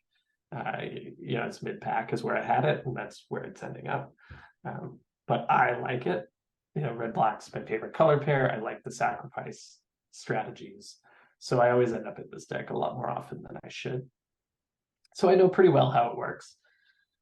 The thing off the top here is that, spoil counters sacrifice is the theme, but the sacrifice effects are all so bad that, like, you just don't really do the sacrifice thing. Like, I'm not going to play the stupid 2/2, okay? I'm not going to play that card. That card's terrible. The Centurion. It's like probably, other than Duress, it's probably the worst black common. It's disgusting. It's just like a Nantucket Husk that just crawled up and died. It's so sad. I know, it's so embarrassing comparing it to Nantucket Husk. Yeah, so like the dream in the black-red deck is always, we're gonna active treason your thing, we're gonna attack you for a bunch, and then we're gonna sack it for huge benefit. And because sacrificing a creature is like traditionally in limited a fairly hefty price to pay, sack outlets usually do something really good. They just don't in this set. There are just no really great sack outlets that let you repeatedly sack stuff for a lot of value. Like the rat is good, but you need them to be corrupted. And this deck doesn't play toxic. So it's like, it looks like the rat's supposed to go in this deck, except it's just a 1/4 in this deck. So that's kind of why this deck is only mid-pack. it just doesn't have the payoffs. They're just not really there. The reason you end up in this deck is similar to white blue. There are strong uncommons. So if you get some really strong uncommons and you just get good red removal spells and good black cards, that's kind of how you end up here. I love the signpost uncommon for this deck is very, very strong. If you get a few of them, which you can because people don't love this deck, that's kind of why you end up here. I think I had a few decks early in the format that were just like ridiculous versions of this deck that had like 4 Charboilers, a bunch of other stuff, and then some rares. And like, so I had a really inflated perception of how good this deck was. And I've played it. That's one of the reasons I still like think so highly of it. But ultimately, yeah, you need uncommons. You need like a reason to be doing this because the sacrifice thing is just weak. The cards are just not good. Yep. That's basically what I have to say about that. I do like Awaken the Sleeper, and one of my little bingo card things is I want to be able to be playing against a equipment deck and gain control of their thing that has all the stuff and blow up all the equipments on it, but that hasn't happened so far because I'm usually dead by the time I have 4 mana. So yeah, I haven't really tried this deck, and none of all the ones I've seen, even when they have Charforger and they have this stuff, and it always just looks horrible. Like, just to me. I mean, like, I was also playing opponents that I don't think understood what they should be doing, and they were still trying to play the dream. Like, they weren't trying to win the game anymore. It seemed like they were just trying to play the dream, and so and I could kind of sense that in the way that things were going about, where it's like, I think you should be a little bit more aggressive and try to trade off more because you have a Charforger, and so you would want your creatures to die so you can, or trade with my creatures so that the board gets empty and you get to draw more cards and just outvalue me and then aggro me out. But they were just kind of holding back, and it was strange, just because I think they were just waiting for the dream steel sack thing, and it just wasn't happening. So. Yeah, you're exactly right. You want to be trading off, and that's where like some of the equipment that's not, maybe like the axe is a little better here than it is in other stuff because you tend to have a few goblin tokens floating around. A play that I make really often is equipping a goblin token with the barbed batterfist to get it to die and get an oil counter on my, because the sack outlets are so bad. This is what I've resorted to. It's like just equipping a 1/1 with a +1/-1. Are you building your old skull clamp? That's right. It's like the world's worst skull clamp. Where I equip my goblin token, I get an oil counter on my Charforger. Like a third of a card. Yeah, what is that? 2 more, and then you need 3 or 2. I can't remember. You need 3. 3, yeah. So like, a third of the weight of the card. Sick. That's right. And I almost always have the like red artifact that puts oil counters on upkeep on stuff and makes goblins. That's the kind of shit we're talking about. Like a lot of hoops to jump through for like medium power level. Like almost nothing. I am not a big fan of that that thing. I only play it in this deck, and it's mostly just for like funsies because I think it's just cool to have that like engine going. I think that your definition of fun might be a little bit different than mine, mainly because when I play that card I lose and I feel bad and I don't have fun. I never get a cool engine going because I also probably didn't draft one, so anyway, Black red deck, super fun, but you're not looking to get into it. It's kind of like a second option if you see the uncommons or rares that like guide you there. I want to jump to a deck I actually know what's going on with, and I also think is way too low on this list, which is, for whatever reason, green black being second last on the 17 lands list. I don't know what is going on with 17 lands users thinking that green black is horrible or losing with it or what.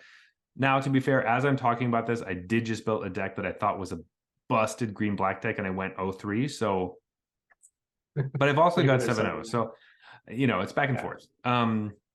But I think this deck is much higher than that and probably above the black red deck. It's probably lumped in with the rest of the toxic decks to me. The lowest of the ones, I'd much rather be playing like white.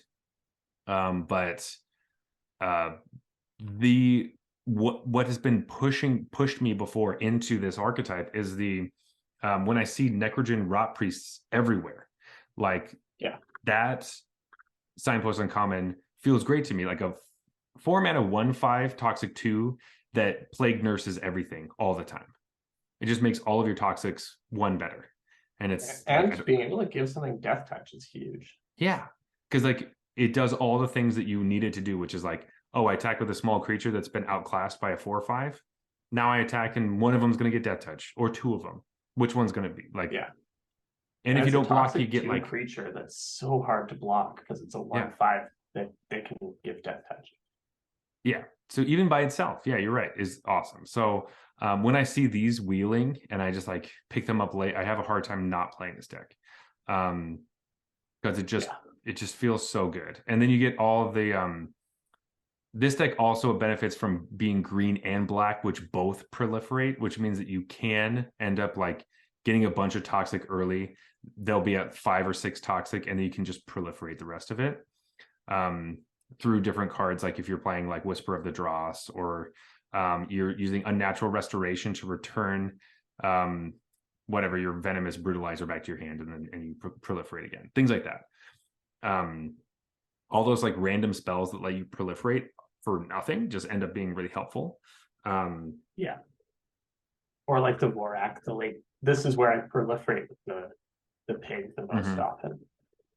Is when you're in this kind of thing. 90% of the time I play the pig is to get a land, but in this deck it happens more often that I'm playing it later to proliferate. Yeah. And another card I didn't mention before in some of these green toxic decks, but I also feel like this is like a big black one, is Viral Spawning. So that's like the sorcery that makes a 3/3 toxic 1, and then you can flash it back if you have Corrupted. All-star, like pick oneable. I love this card. It's very good. Like I was saying, it's not that long ago that a 3/3 for 3 was like a very strong limited card in green. This is a 3/3 toxic 1 for 3, and then huge upside of you get to cast it again a lot of the time. Obviously very, very strong, but I agree it's probably at its best in this deck. This is also where I like the rat the best. Yeah, like Plague Belly rat, because you often get into the situation where it's like, I attack with my rat, whether you block or not, you're getting a poison counter, bitch. Like, well, see, and that is where I get into the situation where I hate playing the Blight Belly rat when they have the fucking Axiom Engraver, because I'm like, I don't even get in that situation. Like, you can give it death touch over this deck. So well, yeah, that's true. Yeah, this was the one when I was looking at the 17 lands list. This is the only one where I'm like, okay, that doesn't line up with what I was thinking. Like most of the other ones, though, maybe I didn't have white blue as fifth best, but I had it as mid pack. Definitely. Black green, I think I had probably as like fifth best, you know, after the top 4, and they have it as second worst, and which is so weird. Yeah. Anyway, this is the one that I don't necessarily understand, and I think that, you know, we've been talking about the signpost uncommon. That might be the best signpost uncommon of all of them. It's so good. So and that's why I fall into this deck, because I just see it going around, and a lot of times I'm like, man, I wish I was playing black green. And so now it's difficult for me to start picking white cards, because a lot of times I get pushed into picking green cards, because it's just like that Necrogen Rot Priest is going to wheel, you know, like that just, it happens so often. Green is really strong. I think black is one of the weaker colors. Like, obviously it's better than blue, but it's probably the second worst color. Yeah. And a lot of people have green as the best color, so that's why, just from that alone, I'm like, this deck's probably that mid pack. Yeah. I think I have red as the best color, but basically the Naya colors are good and the Dimir colors are less good. Which something's got to be the best, something's got to be the worst. They're never all paired up. Though I do think that the other, like, the green decks that are with the bad colors are significantly better than the red decks with the bad colors. So maybe not I don't know. significantly. I don't I like think green blue stinks. I I probably would have picked green blue as like the worst color pick. Well, no, blue no, black's really bad though. blue Blue black's black's really bad. But like we're gonna talk about like red blue, which is I don't do you like red blue? I don't know. I don't like it. I basically have nothing to say about red blue. I've never drafted it and I've never lost to it. I've never seen a good version of this deck. I think I've played against it like once or twice, steamrolled it, and uh, I've just never seen somebody be successful with this. Even in the Pro Tour, I don't think any of the matches showed like a successful red blue deck. I know they existed, but I don't think we got to see any. I So don't I think can we get only to like yeah, I don't think we get to see any, but we do. We'll talk about it in a minute, but about the 3-0 archetypes from the Pro Tour. But yes, we like I on coverage. imagine it's I don't think we get to Trawler see Drake, I guess, is the big payoff for like there are a few cards, the 1/3 that gets oil counters and then becomes unblockable. Like there's a few cards I can imagine slotting into a successful archetype, and then you just play a whole bunch of red removal, I guess. But it can also be like I don't know if the decks were like Blue Sun's Twilight or like you got Jace or something, and then you end up like having red removal, or somebody fell into like a Koth deck that like splash blue or something. You know, like I don't really. The uncommon seems pretty good. I've never actually played with or against it, but I could see if you had a few of those. Yes, I can attest that it is good and annoying, and definitely played a lot less than I think it should. Nah, no, that's not even true. I think this deck's not super great. You need Trawler Drakes, and you do need this card, but like it's again, you need so many other things with it. I ended up playing a game where I like punted so hard, where I should have won the game, but like I just made a huge mistake and I felt really bad about it. That was against this deck that had like 2 of these, and I had fought through some and like bounced one, and it was just a bad situation. Anyway, it can be great, but I think some of the spells like a good version of blue red is like all uncommons and then some like red, maybe some hex gold slashes and like voltage surge, whatever the name of that is. Whatever that is. Not voltage surge, because that's the card I like in standard, but yeah, whatever that is. Like charge. That's what I'm thinking. Charge. Volt charge. That's what it has to be, right? Like all Trawler Drakes and the Signpost uncommon and like you know the blue uncommon bounce spell and proliferates and like it has to be all uncommons. All of that. Maybe the only blue common you'd really want is the 1/3 that when you play non-creature spells, it gets oil counters and can attack. Yes, that one. Unblockable. That one's reasonable. But yeah, I'm not in love with this deck. Obviously. But to be fair, I also hate green blue. I think green blue stinks too. So I end up playing green blue. I've played green blue and I've done really well with green blue. So you're the green blue expert then. Take it away. I mean, so the green blue deck. Zach's favorite color pair is Civic, confirmed. The green blue deck ends up being like, as always, I start playing green and then blue is the only open color, and I just see people pass me. I played a deck where, and this is like, this happens, and this is when you can play blue and when it just goes in your favor somehow, but you like start off the draft with some good green uncommons, and then all of a sudden it's like someone third pick like passes you a Jace, and you're like, oh, okay, well, that's weird. And then you open Blue Sun's Twilight, and you're like, okay, well, I'll take that. And then like later in the draft, someone just passes you Jin Gitaxias from like Kamigawa, and you're like, I guess I just have all this, and I have like a bomb deck, and that literally happened to me, and I was able to do a lot with that, and it was like, this is sick. But it's because I had a bunch of all the good blue rares and mythics. Why blue deck was good, like that's normal. If you have good bombs, your deck's gonna be good. So or it can win out of nowhere, and people will they'll sometimes I like playing blue and playing the island first just to make people, oh, this is gonna be easy, and so they underestimate me immediately. Yeah. And then I start playing green cards and they're like, wait, what's going on? Oh.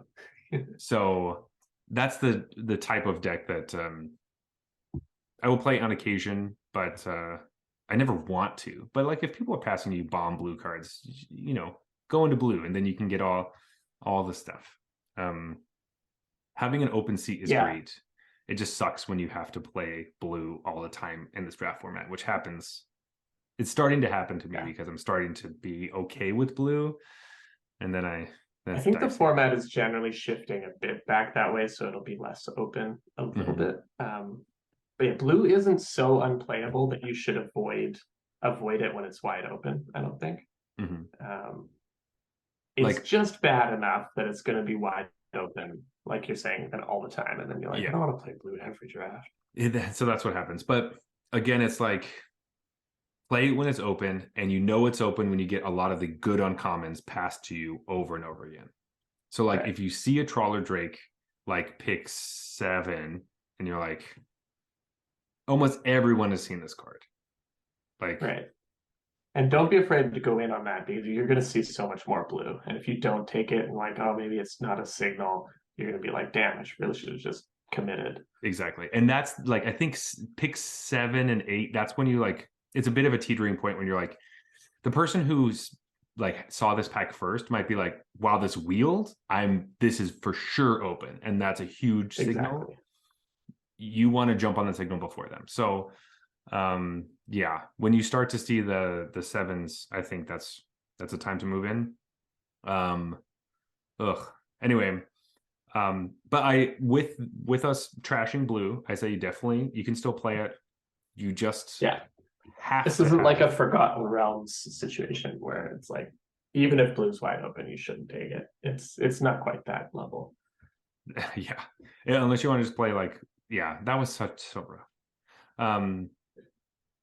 I think that was also just because like the aggro deck was like shitting out treasures, and so like you could just play. You're just gonna play against red black every single game and lose 0-3. So yeah, which brings us finally to our last archetype, which is blue black, which I've never really played. You have. I've seen some people have winning records with it. On Twitter, I've seen stuff. I liked the idea of this deck. Like, it's a sort of controlling strategy that everything kind of has, they get a poison counter stapled onto it, and then you're like proliferating. I think it's cool. So I drafted a few times early on. I had very little success with it, and that was kind of when I was like, all right, I keep getting tempted by these blue cards. Maybe I'm just going to try stepping away from blue. Don't take them, even if I want to, just for a few drafts to see how it goes. And then that's when I was like, all right, I confirmed my hypothesis that blue sucks. I did recently draft a blue-black deck that went 4-3. So winning record. And I was really happy with that. I don't think there was any great secret, though. I just had a relatively high power level, like lots of uncommons. I think I could have done even better, but I misplayed in one of the games, and that I made it 4-3. But I just had a lot of removal, and like I was very good at getting them corrupted, and then I had all these like anoints to just like remove stuff. And overall, though, I think this deck is just not where you want to be. Like, this type of deck wants you, or is encouraging you to play stuff like Prologue to Phyrexia, which is like draw a card, they get a poison counter. But that's just too slow in this format. You need to be committing to the board, and you need to be protecting yourself. So. It's like what you should really be playing is like the Siphoner, get a poison counter on them, and then play all the cards that proliferate much better and draw you a card. Like the one that like you look at the top 3, put one in your hand, and then you proliferate, helps so many more of your cards than just putting one poison counter on them, and does like the same thing. So the Phyrexia, you're looking for the uncommon that drains them when you proliferate. I think that's like I had 2 or 3 of those in my positive win rate deck list. Mm-hmm. And I definitely think that card helps, and I've seen it around because that card is for that deck and nobody wants it. I've also opened Venser and it's a Corpse 1/3, Puppets. right? So. Yeah, it's a 1/3, a 2-mana 1/3. Talking about 2-mana 1/3s, Venser Corpse Puppet. Jeez, I'm saying that. Yeah. This 11% beer is starting to get to me. But I've opened that so many times, just like popping that thing and be, oh Jesus, oh, I see that thing so often, like 9th pick. Yeah, it's like I can't. Just like nobody wants to be blue black. No. The blue black uncommon is quite good. That like comes back. It's a cheap flyer that comes back every time you proliferate. Yeah. So again, maybe like that's what pushes you into this. If you see a Venser and you see one of those, and it's all wheeling, you're getting it really like late, and you had a few good black cards, and then you're like, all right, fine, I'll take these high power level blue black cards. But generally speaking, like this deck to me is the worst deck by a fairly significant margin. I think then we have like blue red and green blue are also quite bad, and then everything else is kind of fine or good to me. Yeah, so it's like there's like well-defined cutoffs, so you really just don't want to be in any of the blue decks that isn't blue white. You just like not really interested in that. Yeah, it seems like there's like the top 4, the middle like 3 or 4, and the bottom 3. So yeah, with that being said, I have 2 things to say. In the Pro Tour, I have the list of day 1 3-0 archetypes, which was a bit surprising to me. I don't know how surprising, but it was a lot flatter than I thought. This was like a 220-person tournament. I don't know how many draft pods that is, but an amount. And like the 4 archetypes that went 3-0 was red white. Okay, thought about that. Green black. All right, that was not one of the highest ones. And blue white ended up going 4-0. And Benton Madsen was one of the blue whites from day 1. And he went to the finals. That was super surprising. A blue deck being one of the like top things. We even were joking about that. We were joking about mono blue and being absurd, but like having like a strong share of like the best decks being a blue one was surprising. The best blue pair, to be fair, but still really interesting. Then moving, and then all of it was kind of flat after that. It was like red green had 3-0 win rates, and then all the other ones were 2, besides blue green, which only had 1 3-0, which was Gab Nassif, I think. So that also went to top 8. But yeah, that I think they even had a little segment with Gab just being like, he was like, yeah, I was really hoping not to be in this archetype. I think it's really bad. But it was open, and I ended up being able to play it and win. What you gotta do. And those are also, so those are interesting because those are all pro players. So all those people would have known how to draft each of one of those archetypes because they've all been drafting a bunch to prepare for this. So it's just interesting to see. I was expecting it to be more like, I wonder how much of it was clumped around like everyone was trying to go towards the same types of things, and then the people who were able to find their seat best did really well, and then that ended up being like whoever jumped on like the blue artifact thing ended up doing pretty well. So it's really, really cool to see how the pros draft. I like that. Definitely. And they were like talking about, I thought one of the funniest parts of the broadcast was they were talking about how like you just don't get A+ decks or whatever at the Pro Tour because all the other drafters know all the archetypes. They are very good themselves. They know the good cards. And like literally as they're explaining that, they're like, let's take a look at Shota Yasuoka's green black deck. And it's just like the most outrageous thing I've ever seen. He had 2 Glissas on Masticore, like just like a bunch of uncommons. Yeah. Like, oh, put a little bit of foot and mouth there, there, guys, because this deck is definitely like an A. A for sure. And that's a card we didn't talk about. And the last thing I wanted to talk about in this is that we were talking about all about the 2-color archetypes. Argentum Masticore is a beating. Busted. When I go into the draft, the main card I want to see when my pack one pick one, when I see the first thing, would be that card. Leaves you open to everything, and it's busted. So pick it. I'm sure everyone knows this by now, but pick it. It's very good. Yeah, ridiculous card. I did want to say, I said that I never lost to blue red, and I just remembered that's actually not true. I did lose to a deck. It was either Jeskai or Teamer. I can't quite remember, but it was like blue red base, and it was an all will be one like combo deck. Okay. So all will be one is an enchantment that whenever you put counters on something, it deals that much damage to whatever you want. And they also had a Jace, so they were like plussing the Jace and like paying stuff, and everything in their deck put counters on it. And I was just like sitting there laughing. Like I felt like I was playing my random draft deck against like a saffron olive like standard deck against the odds deck. it was some like stupid enchantment combo thing. But anyways, yeah, I did get absolutely annihilated by that deck.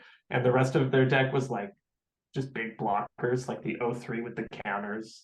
Yeah. And you remove them, and like just like all stuff that makes it really hard to kill their Jace. They were just chasing me around and like proliferating, put 3 counters on stuff, chasing like kill you all, like, around. That is that a saying? Do people say chasing around? Because that's the best thing I've ever heard. They do now. Oh wow. I mean, like, will we see another Jace after this? Who knows? But I love that. Oh, I'm just gonna Jace him around a little bit. Jace him around a bit. So anyways, that's what it takes if you want to have a good blue-red deck in this format. Yeah, add a double red card. Do nothing. Just like all mythic rares. Love it. That, like synergize together. Oh, that's so funny. I love that so much.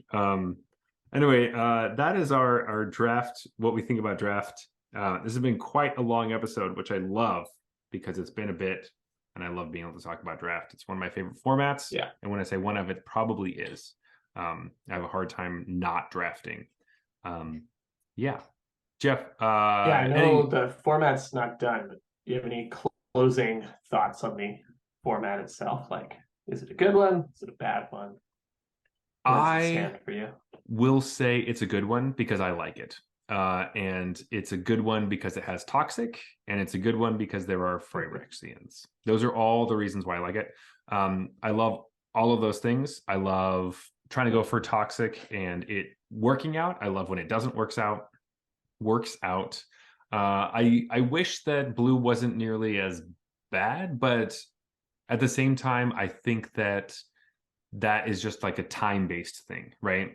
Where like I start the format thinking a certain deck is the best, and like people were like heavy into Celestia, and then you're playing Boros, and so then people switch sides, and then people grew out and then see that oil is actually the one that they like the most, and then there's rogue people being like, actually this mono blue deck is working out because no one likes blue cards, and then people go to that, and it all moves around. So once we get to the end, we'll see, but it still feels like it's morphing. The fact that I've seen somebody on Twitter post like 4 7-0 decks that were blue black, and they're like, these are busted, best deck in the format. Love it. I love being like, that's crazy to me. That's insane that you're like, well, I get, maybe it wasn't 7-0, but they're all 7 trophies. Sorry, they're all trophies. Right, 7 wins. 7 wins. But one of them was 7-0 and they're 7-1, 7-2. But yeah, it was that gave me life, I think, to be like, oh, okay, there is a possibility that I'd be able to do this. And this is my one weird caveat to this, which is I don't know if it's this is my conspiracy theory guy coming out. I don't know how Arena matches you with other players, but it feels like every time I play blue, I play against a bunch of other blue people. I don't know why, but it feels like I'm playing a lot of blue-black decks, blue-red decks, blue-green decks, blue-white decks.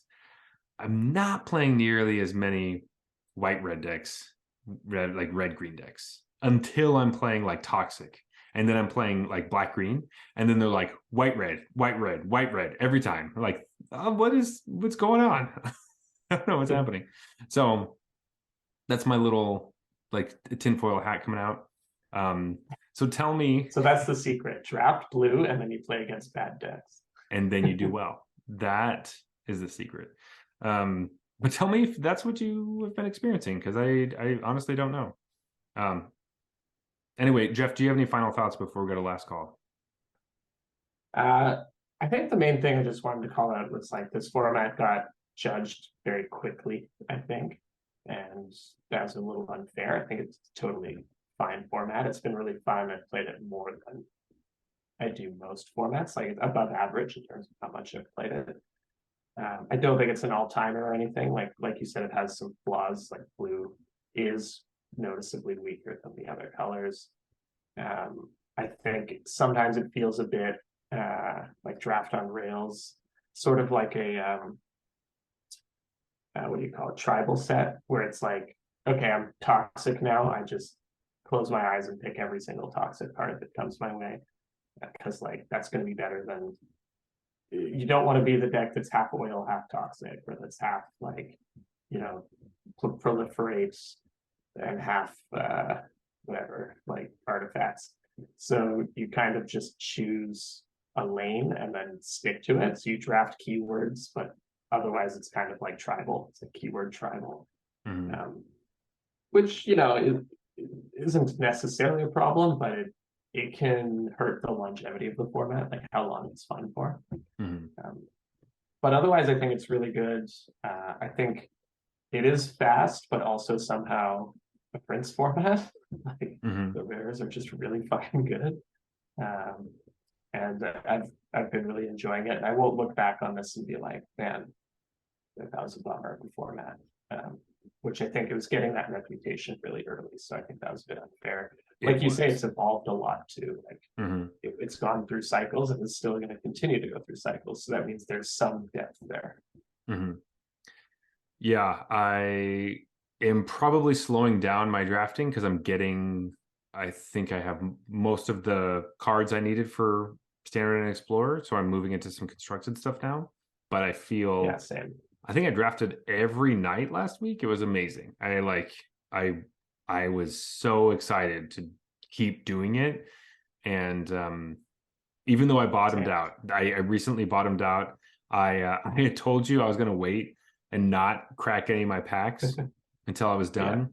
But then I didn't have enough gems to go back into a draft and just got angry, cracked like 40 packs.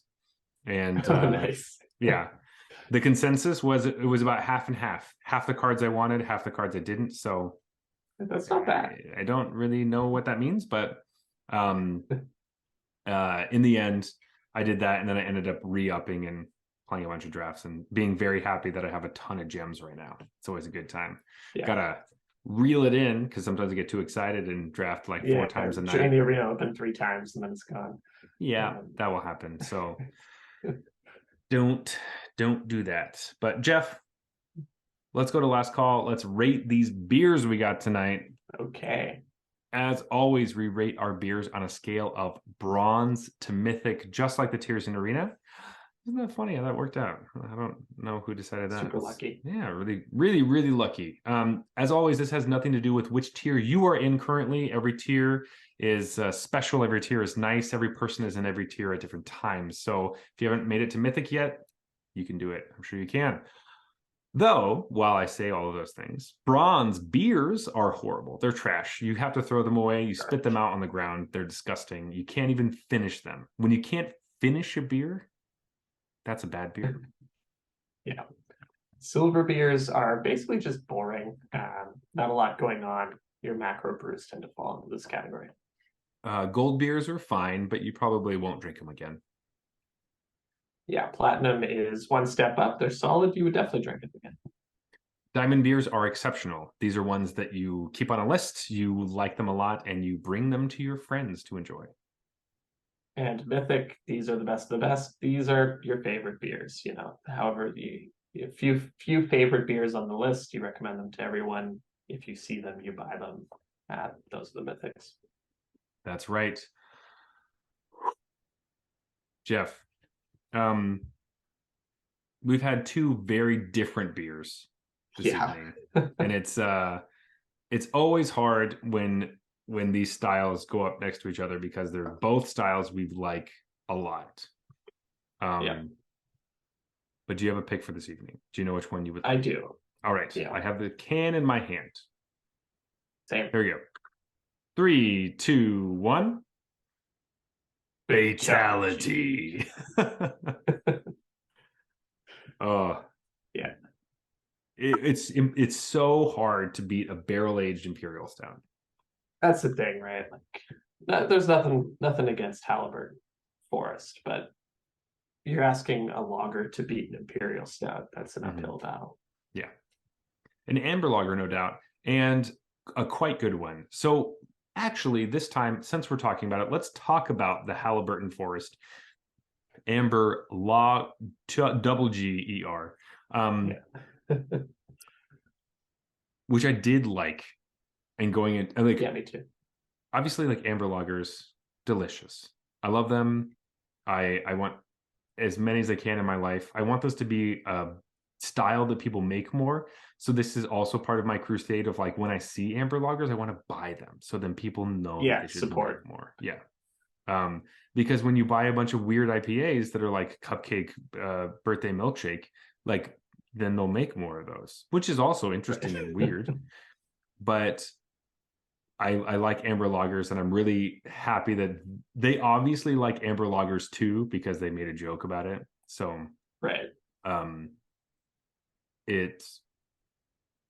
it was good.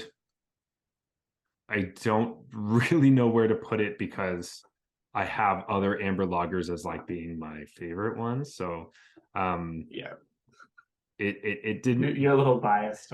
I'm a little biased, though, since my favorite amber lager is changing the recipe and fucking up everything. Maybe this one will. Nah, it's probably not going to get there. But I'm very happy that I tried it. Yeah. But I will probably.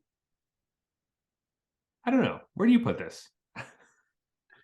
Yeah, so I agree with what you said. Like, I bought this to support amber lagers. I really think this delivers on what I've looked for in an amber lager. It's crisp, like refreshing, like a lager, but it has a bit more flavor because of the amber malts used than, like, some of your silver level macro beer lagers. That being said, I don't think there's anything about this that, like, really wowed me. Like you said, there are other amber lagers I would go to ahead of this. You're right. So I think I'll put this in platinum. Like, good showing, delivers on the style. I think the only tricky part is, like, I don't know how much often I will drink this again, but I think this is better than gold. So it's kind of like that. Like, there are other things I'll go to first, but I just don't feel right giving it gold. I agree. I think I'll remember it more too, just because of the way that, like, I think the joke goes a lot longer than you think. But, like, if I was going camping and I saw this, like, I'm definitely picking some up. Oh, that's true. Yeah, I would drink this. I would buy a bunch of these and go camping for sure. Yeah, and be like, sick. This is, like, check this out. There's like, it feels very, like, woodsy, cabiny, kind of, like, the trees around. Right. Which obviously is just having the occasion is great. Perfect. Platinum, that makes sense. We love amber, so I think if it was any other style, it would probably be gold. But because it's an amber, it's very hard for me to rate it that low. But Level Beers Fatality. Another A+ name. Yeah. There you go. So good. I think, like, of the beers I've tasted from them, they had, like, a Mario one. They had a couple other ones. It reminds me of the one in Edmonton that we did, Analog, that had a similar, like, 8-bit kind of video gamey stuff. Mhm. But I think I like level beers better. Right. And this one is great. I Yeah, really like it's it. it's very, very good. You do taste the booze. It's not I agree. which, you know, like to some people that's a downside. It's not really a downside to me. I think I'm okay with that. Like if you have a 12% beer and it tastes boozy, you know, Yeah. it's almost better than a 12% beer that doesn't taste boozy because damn, that's dangerous. That's dangerous. Though I think that like I agree that the taste, like I like the taste of alcohol. Obviously, I have a podcast about alcohol, so like duh. But when I'm looking at beers nowadays, I'm looking for ones that are a little lower percentage.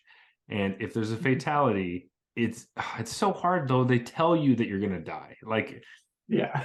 so They're not hiding it's it. delivering because like if it was called fatality and it was like 8.4, you'd be like, what? But I could drink 2 8.4 beers. I really don't want to drink 2 11.5 beers, you know? Like that's probably not what I'm trying to do. So but it's aptly named, so it's so hard. As far as barrel-aged stouts go, I would hope that they'd be like a little bit lower, or if it was in a bottle or something, so I would like it would be feel more of a special thing that like I drink once and like had. But when it's in this can and it looks so cool and the name is hilarious, I don't know. I'm gonna give this diamond because I really like it, and I will definitely recommend Level Beer and all the beers I've had from them and this one to anyone who's in Portland and can get their hands on this beer. Definitely get it. Yeah. And when I go there, I'm definitely going to buy more. It would be cool to go to their brewery. My sister lives in Portland, and that's why I have this. I brought it back from there. So anyone who's wondering why we just got a random Portland beer, that's why. And there may be more in the future. In the future, when I see her again.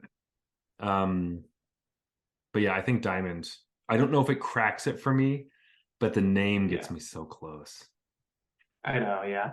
I mean, that was the decision for me, is this Diamond or Mythic. I ultimately landed on Diamond. I think similar to what we discussed with the Halliburton Forest, I think there are Imperial Stouts that I would go to ahead of this, and those are the Mythics, right?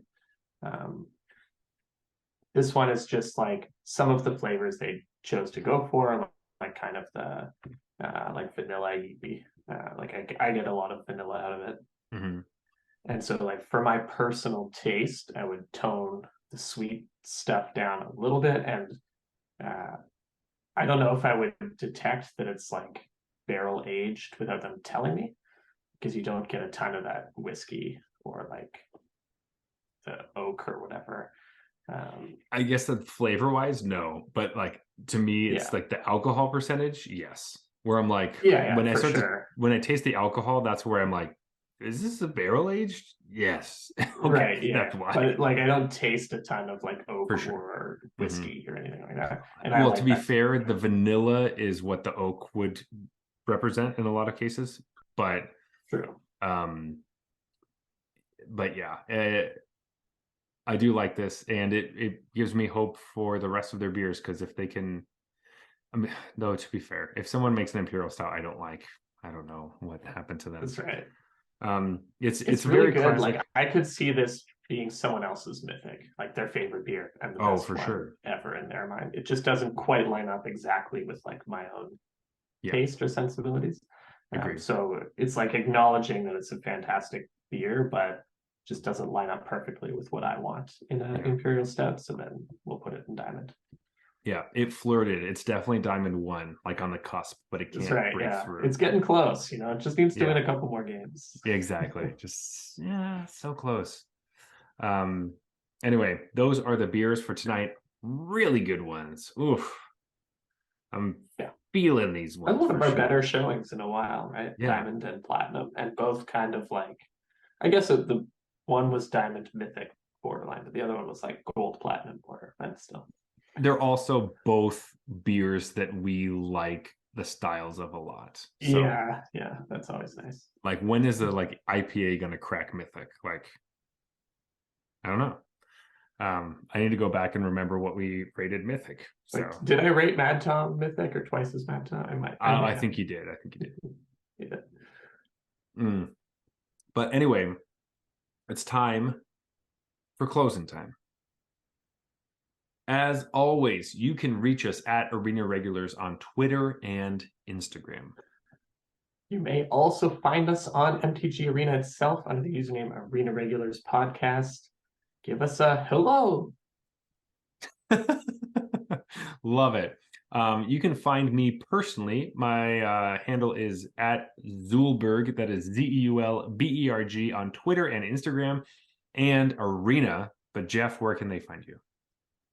Best place to hit me up is on the Discord channel. I will go by Regular Jeff in the Discord channel, and you can find the link to that in the show notes. Please leave us a review on Apple Podcasts, on iTunes, follow us on Spotify, and leave us a review there. Go to our YouTube channel and leave a comment. We love interacting with all of our fans, and you've all given us a lot of great feedback, and just like it warms our hearts. So just we'd love to engage with you. This has been the Arena Regulars, reminding you that Reed Duke is a Pro Tour champion. Good night.